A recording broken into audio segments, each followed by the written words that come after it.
just sit in his little booth. You know, and I got to, I'd read my magazine. Sometimes I'd while away.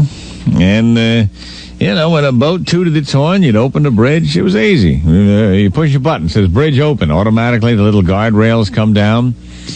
And, and you push the bridge up and the thing goes up and then down again. I mean, what could be easier? You sit there. It was nice. I'd read.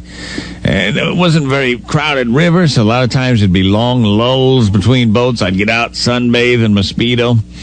Well, one day I'm looking at my watch. It's getting near relief time, and I look at my watch and I hear a knock at the door, and I figure, oh, my relief is here. Imagine my shock and horror when I open the door to the little bridge booth, and there stands Damien!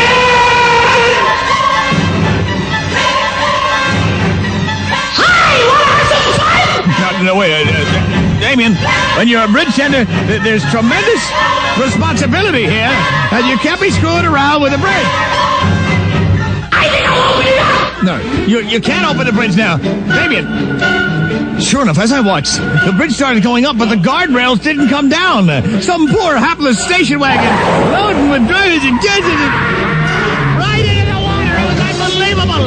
I looked as the car bobbled and turned, and sure enough, car after car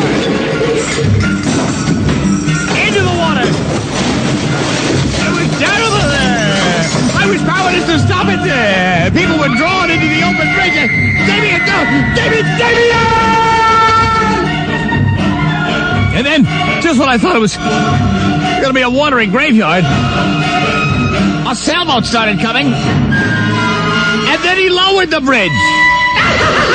I said, no, Damien, now's the time you leave the bridge up. With the sailboat coming, you got to leave the bridge up. But no, the bridge came down. Of course, the sailboat was so huge it couldn't stop. The momentum was tremendous. Not only was the bridge demasted, but when the mast came down, it hit a couple of propane tanks on the back, and it was horrible. I watched as people were burning in the water.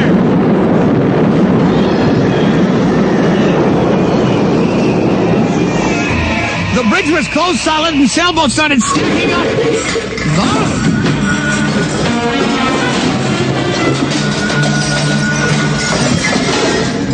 One guy was fishing on the bridge when suddenly it started to go up again. I looked at the total pandemonium, total loss of life, 30 people. Another 40 people missing and presumed dead. And then he started to slip away. I said, wait a minute, Damien. You're not leaving me now. Wait a minute. Damien, you got to stay here and explain that you did this. Damien, I'm in charge of this bridge. Tough nookies! Bye-bye! No, wait. Damien! Damien! Damien! And as I watched, that little rascal in the short pants and the school hat disappeared, leaving me to deal with my boss, who stood there and looked at the cars floating in the water, the bodies floating face down, the wrecked ships. He was standing in the doorway. He saw me sitting there. Wait a minute, sir. I can explain. I started. I can explain. There was smoke coming out of his ears. His eyes were boiling in his head. He stormed in there. He grabbed me and he threw me. I said, excuse me a second, sir. Hello? Yeah. Oh, hi, hon. Uh-huh. Well, no, I'll be honest with you. I don't think it's a good day for me to ask for a raise, Yeah, I'll call you back, okay?